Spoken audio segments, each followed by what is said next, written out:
it's creativity I'm looking for. It doesn't matter if it's drawn out or repetitive. It's like if you can give me a memorable experience, and I think that's why even as a kid and even today I respect the PS1 so much, because Nintendo had their easy, big selling, safe franchises. They had the market hold on franchises, basically. PS1 didn't really, I mean, they had Crash and Spyro, but they didn't really have the chokehold that Nintendo did, or maybe even Sega did, like with Sonic and all that stuff. But PlayStation gave you the biggest fucking variety. There's no other console of that period where you could play something like LSD Dream Emulator, followed by Vib Ribbon, followed by Rugrats Search for Reptar. It's like it's so varied and so wacky, and like, what are you gonna see next? What, like, you're gonna see something traditional, you're gonna see Crash, and then you're gonna see a bit of beat 'em up hack and slash Tim Burton horror like with Medieval. Then you're gonna see cinematic platforming with Oddworld, and then you're gonna see something like Bubsy 3D. You don't know what you're gonna get, and that's why I love the PS1 so much.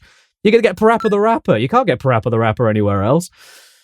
You just answered one of my questions without me even having to ask it. Oh, no way. I really wanted to know what it was about the PS1 that you kind of kept coming or continue to keep coming back to as a source of content and exploration for your channel and for your videos. It's I think it's probably nostalgia, to be honest. I love the graphical look. I love the jagged, really warped, wobbly 32-bit 3D, early 3D look. I think, like when Sega were trying it with the 32X and everything, I think that's a little bit too primitive for me. But when they started putting like, like I can look at Solid Snake and Metal Gear Solid 1 and go, that's a human.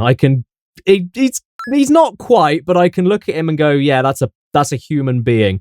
So when it gets to that point, there's something about that look that I find really, really endearing. And it's, like I just said, it's the fact that there was so much variety on it. You had no idea what you were going to get next. You could, like even shit like Die Hard Trilogy, Grand Theft Auto, you could go really hardcore. Nightmare Creatures, one of the most violent PS1 games of all time. You can get all this stuff and then immediately turn around and then let's have a look. Bust a Move 2. And Chicken Run and Cool Borders. It's like, it's all over the place. It's crazy. And that's what's so memorable about it. It's so cool. Even within one developer's library, I was talking to one of our patrons, I think last week, about this, sort of before the show, about how Squaresoft in the PS1 era, they were all over the place just within their developing library, between like the Final Fantasies, Brave Fencer Musashi, then Tobal #1 or Air Guys. They did fighting games. Then they did like the Chocobo racing game. They did that shoot 'em up. What was the name of that shoot 'em up? They did a side-scrolling shoot 'em up too. I can't think. Oh, Einhander. Einhander was like a side. Einhander, yeah. Okay.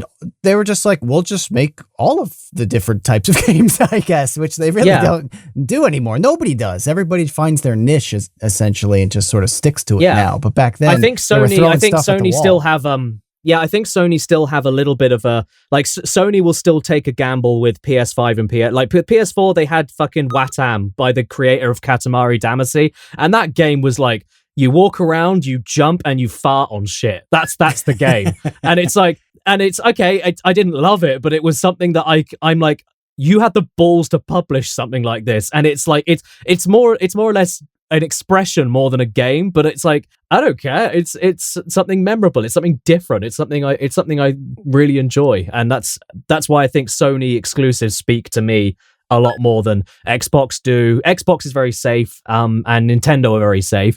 And that's not me slighting them. I love both. It's just, Sony will take a gamble on something that may or may not work. I mean, Jesus Christ, I know they're polarizing, but they published Heavy Rain on PS3. I mean, fucking no one else was going to do it. which is literally one of the most quotable games of all time. I mean, the amount of times my wife and I will walk around the house just going, Jason, it's so good. Sean. No one knows what we're talking about unless they played Heavy Rain.